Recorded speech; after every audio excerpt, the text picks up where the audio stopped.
चाचा के पास नौकरी लेने गया तो चाचा मोटरसाइकिल की चाबी पकड़ाकर बोला, चीमे पुत्र जा ज़रा अपनी चाची को आज शॉपिंग करवा के ला। मैंने बाइक की चाबी पकड़ी। जी चाचा कहकर चल पड़ा। चाची भी हंसमुख थी। टिपूसी मारकर बाइक पर बैठ गई। कमर में हाथ डालकर बोली, चल चीमे ले चल, मेरे होश उड़ गए।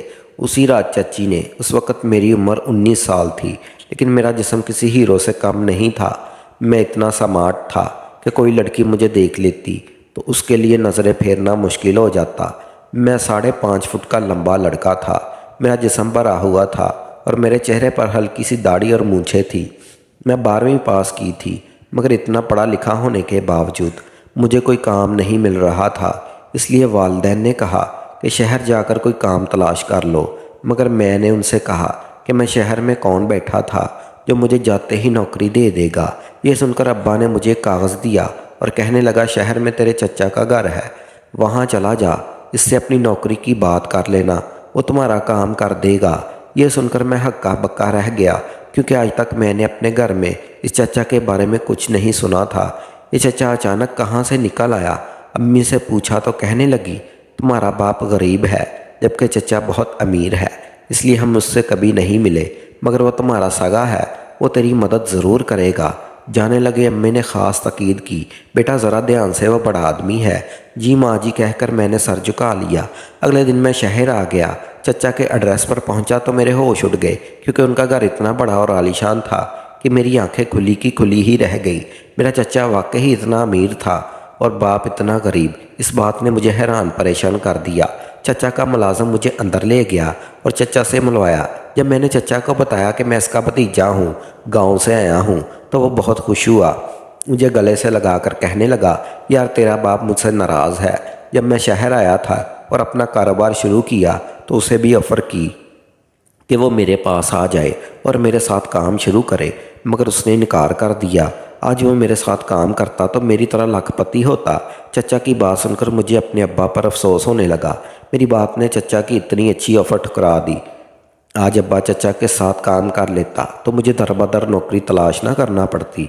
इसलिए मैंने चचा से कहा, पता नहीं क्या सोचकर मेरे बाप ने आपकी ऑफ़र ठुकरा दी थी, लेकिन मैं अपने बाप की तरह नहीं हूँ, मैं बाप के साथ रहूँगा, आप मुझे कोई नौकरी ढूंढ दें। चचा मेरी बात पर हंस पड़ा और कहा, तू मेरा सगा भतीजा है, तुझे कहीं और जाकर नौकरी करने की क्या ज़रूरत, मेरे घर पर रह जा, मेरे घर के काम कर दिया करना। मैं कोशिश तो करूँगा, लेकिन जब तक तेरी पक्की नौकरी का बंदोबस्त नहीं होता, बस यही तेरी नौकरी है। चचा की बात सुनकर मेरा दिल बाग बाग हो गया। यही तो मैं चाहता था कि चचा के साथ रहूं और उनकी तरह अमीर बन जाऊं। चचा ने उस दिन मुझे अपने घर दिखाया और कहा, मेरी 2 बीवियां हैं, लेकिन तुमने मेरी दूसरी बीवी का ख्याल रखना है, क्योंकि वो मुझे बहुत प्यारी है, वो मेरी लाडो परी है। यह सुनकर मैं हैरान रह गया कि चचा की 2 बीवियां थी।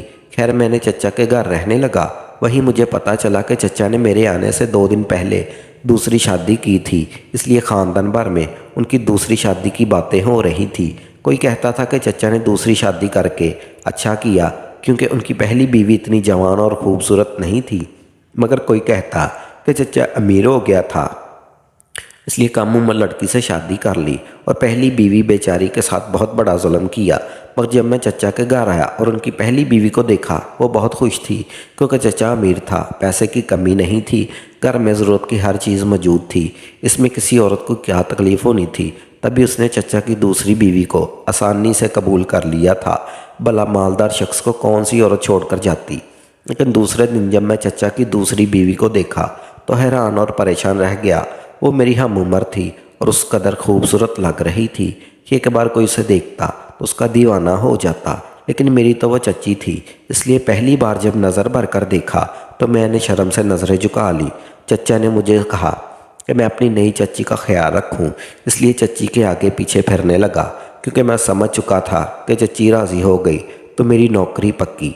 चच्ची को घूमने फिरने का बहुत शौक़ था, मगर चचा के पास इतना वक़्त नहीं होता था कि वह हर वक्त चच्ची को साथ लेकर सैर करता।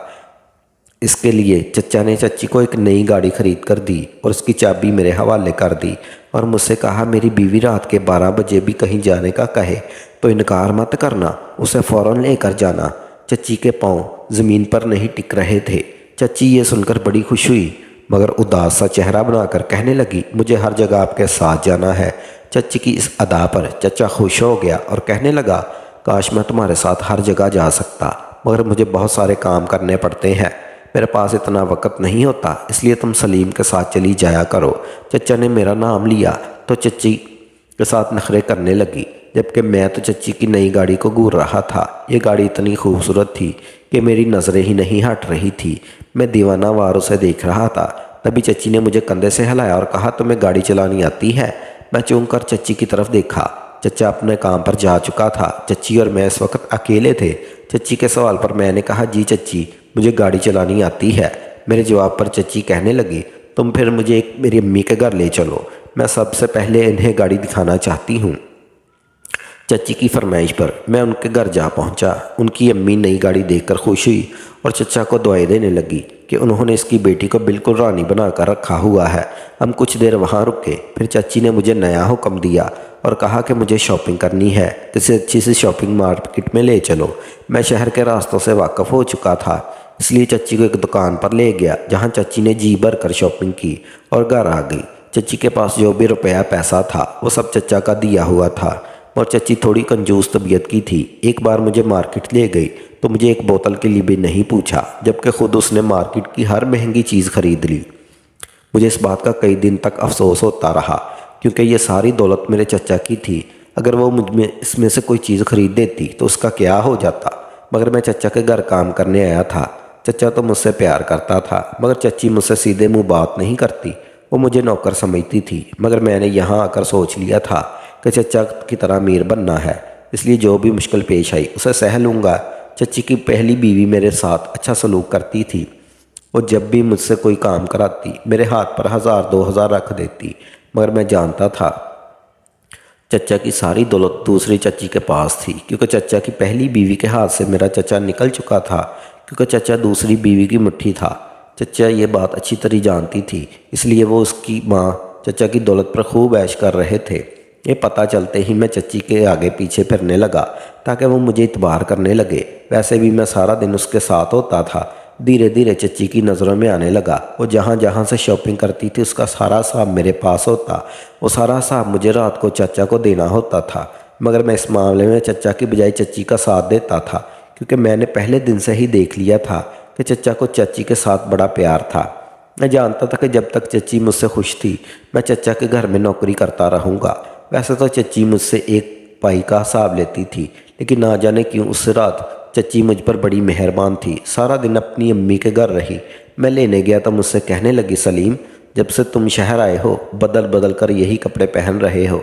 यह सुनकर मैंने चच्ची से कहा, मैं आपकी तरह अमीर नहीं हूँ, एक दिन में 3 सूट नहीं बदलता। मेरी बात के जवाब में चच्ची ने मुझे घूर कर देखा और कहने लगी, तुम्हारा चाचा इतना अमीर है, उससे खर्चा मांगा करो। चच्ची के जवाब पर मैंने कहा, मुझे चचा की दौलत नहीं चाहिए, मेरे लिए यही काफ़ी है कि चचा ने मुझे नौकरी दे दी। फिर उस शाम को ही वो मुझे बाज़ार ले गई। कहने लगी, कुछ शॉपिंग करनी है। मैंने हुक्म की तामील की। चच्ची मुझे रास्ता बताती गई। उस दिन चच्ची मुझे बड़ी महंगी दुकान पर ले गई। वहाँ जाते ही मुझे अजीब किस्म की बेचैनी महसूस हो रही थी, क्योंकि मैं एक नौकर था और वहाँ आने वाले नौजवान अमीरों के बच्चे लग रहे थे। उनके ठाठ बाट देखकर मेरे अंदर एहसास कमतरी जाग उठी थी। फिर मैं ये भी सोच सोच कर परेशान था कि आखिर मेरी चच्ची मुझे इतनी बड़ी दुकान पर लेकर क्यों आई थी।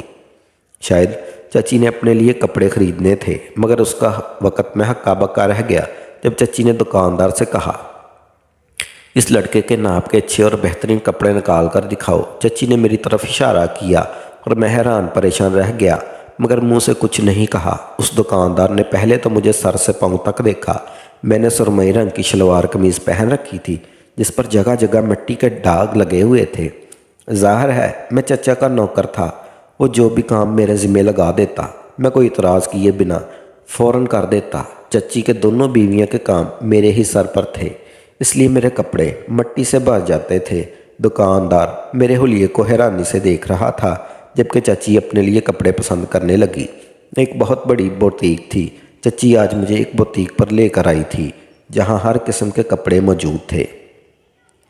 मैं हैरानी से हर चीज़ को देखता रहा। बुटीक के चारों जानब शीशे ही शीशे लगे हुए थे। अच्छा, तो इस लड़के ने नाप के कपड़े दिखाने हैं।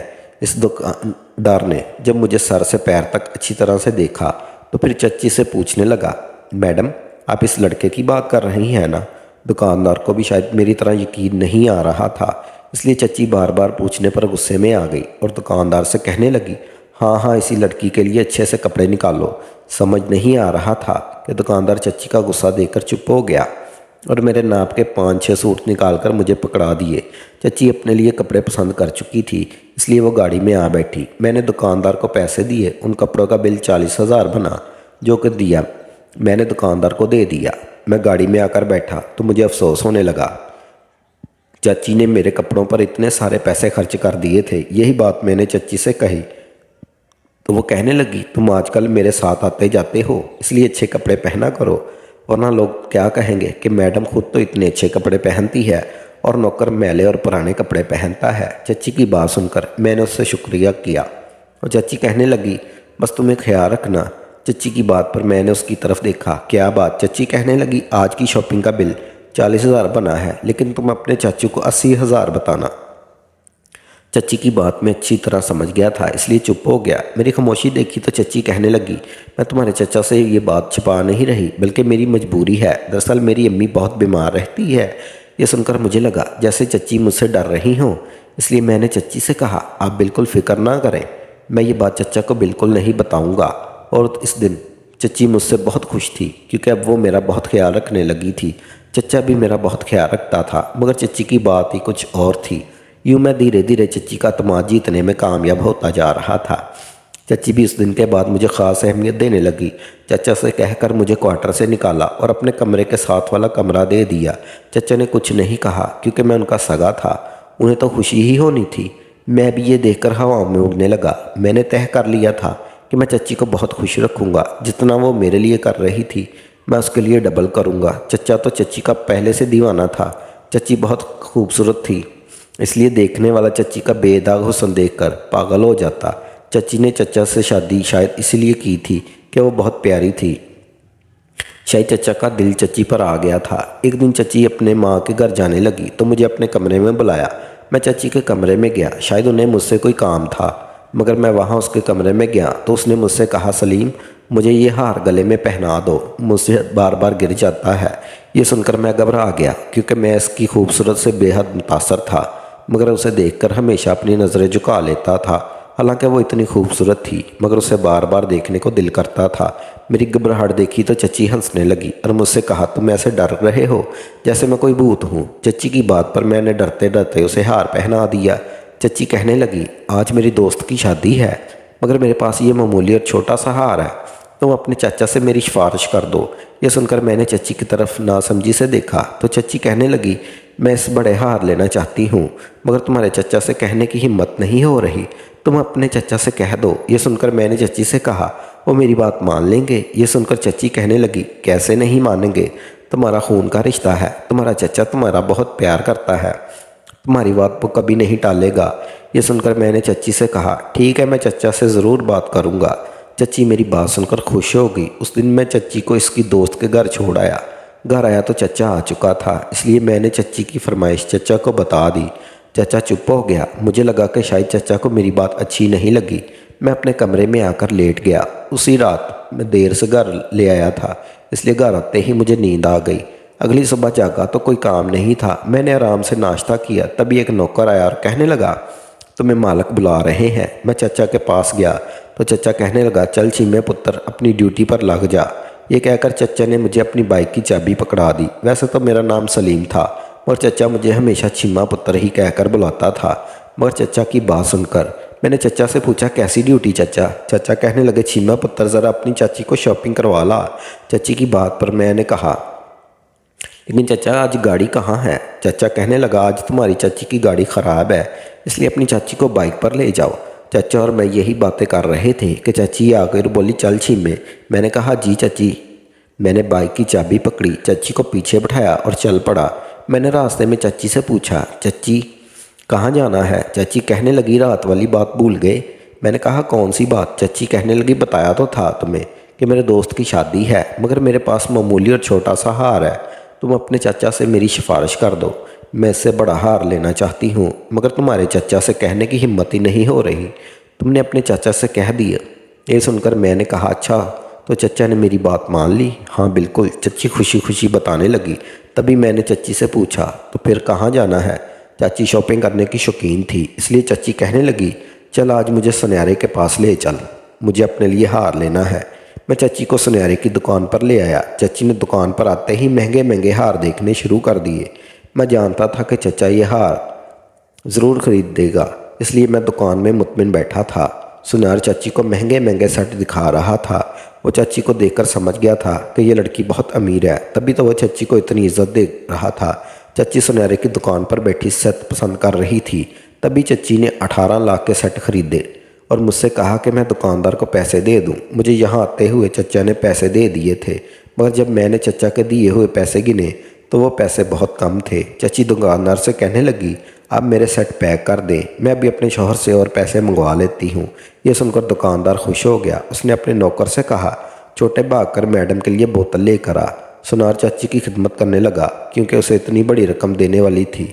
इतने में दुकानदार का नौकर बोतल ले आया। चाची सेट चेक कर रही थी, उसने बोतल पीने से इनकार कर दिया और मुझे बोतल देकर कहा, तुम ये बोतल पी लो।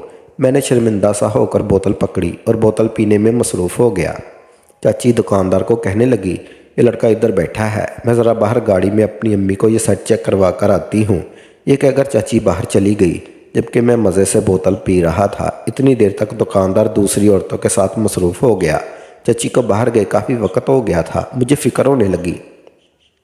सुनार ने भी कहा, बाहर जाकर मैडम का पता करो। उन्होंने बड़ी देर लगा दी थी। सुनार की बात सुनकर मेरे दिमाग में करंट लगा। मुझे अचानक याद आया, हम तो घर से बाइक पर आए थे। तब चाची ने दुकानदार से बात क्यों की? ये लड़का इधर बैठा है, मैं ज़रा बाहर गाड़ी में अपनी अम्मी को ये सेट चेक करवा कर आती हूँ। ये बात याद आते ही मुझे अपनी गलती का एहसास हुआ। मैं फ़ौरन बाहर निकला, मगर उस सुनहरे ने मुझे पकड़ लिया और कहा, तुम भी मैडम की तरह भाग गए तो? तभी सुनार ने अपने नौकर को बाहर जाने को कहा, तुम जाओ और उस मैडम का पता करो। नौकर बाहर गया, मगर कुछ देर बाद खाली वापस आ गया। कहने लगा, वहाँ बाहर कोई नहीं है, लगता उस मालकिन ने हमारे साथ जेवर लेकर भाग गई हैं। तब यह सुनकर मेरे होश उड़ गए। मुझे चच्ची से इस बात की उम्मीद नहीं थी, इसलिए मैंने उस सुनार से कहा कि ज़रूर मेरी चच्ची किसी मुसीबत में फंस गई थी, मगर वो फ्रॉडर नहीं थी, को ज़रूर गलत फहमी हुई है। मैं अभी अपने चचा को कॉल करता हूँ। मगर मेरी बात सुनकर उन लोगों को बिल्कुल यकीन नहीं आया। उन्होंने बिजली की तेज़ी से पुलिस बुलवा ली और उन्होंने मुझे थाने भेज दिया। मैं कई घंटों तक थाने में बैठा रहा। पुलिस का ख्याल था मैं अपनी चाची के इस खेल में शामिल था, मगर मैंने उन्हें बड़ा यकीन दिलाया, मगर उन्होंने मुझे मारा पीटा। शाम हुई तो चचा थाने में आ गया। मैंने सारी बात बता दी, जिसे सुनने के बाद चचा मुझे थाने से रिहा करा के घर ले आया। मैं घर आकर चचा से पूछा कि क्या चची घर नहीं आई। चचा के चेहरे पर भी हवाइयाँ उड़ी हुई थी। मेरी बात सुनकर चचा कहने लगा, नहीं, वो सारा सोना और घर के कागजात लेकर कहीं गायब हो गई है। ये सुनकर मैं हक्का बक्का रह गया। मुझे चाची से इस बात की उम्मीद नहीं थी, मगर चचा जान चुका था कि चची ने उससे शादी दौलत की लालच में की थी और जो ही चाची को मौका मिला वो चचा का सारा पैसा लेकर भाग गई। चाची जाते जाते मुझे भी फंसा गई थी, मगर चचा मुझसे बहुत प्यार करता था। चचा ने बड़ी मुश्किल से किसी न किसी तरह मुझे छुड़वाया और घर ले आया। चचा पछताने के लग, इतनी कम उम्र और खूबसूरत लड़की से शादी नहीं करनी चाहिए थी। चच्ची के गायब होने के बाद मैंने भी चचा की नौकरी छोड़ दी, क्योंकि चच्ची के फ्रॉड के बाद मेरा दिल नहीं चाहता था कि मैं शहर में रहूं, इसलिए मैं वापस अपने गांव आ गया। मैं तो जान बचाकर भाग आया था, मगर चचा काफ़ी अरसा कोर्ट कचहरी का चक्कर काटता रहा। आखिरकार चचा ने अपने तलकात इस्तेमाल किए और थोड़े बहुत पैसे उस सुनहरे को देकर जान छुड़ा ली। चचा काफ़ी अरसा चच्ची को ढूंढता रहा, मगर कामयाब ना हो सका। कोर्ट कचहरी से चचा की जान छूटी तो चचा ने एक बार फिर मुझे अपने पास बुलवा लिया, मगर इस बार मैं नौकर बनकर नहीं, बल्कि चचा ने मुझे अपने कारोबार में शामिल कर लिया था। मैंने भी दिन रात जान लगाकर कारोबार पर तवज्जो दी। चचा का कारोबार पहले से भी अच्छा चलने लगा। आज मेरा चचा मुझसे बहुत खुश है और उसने अपना सारा कारोबार मेरे हवाले कर रखा है।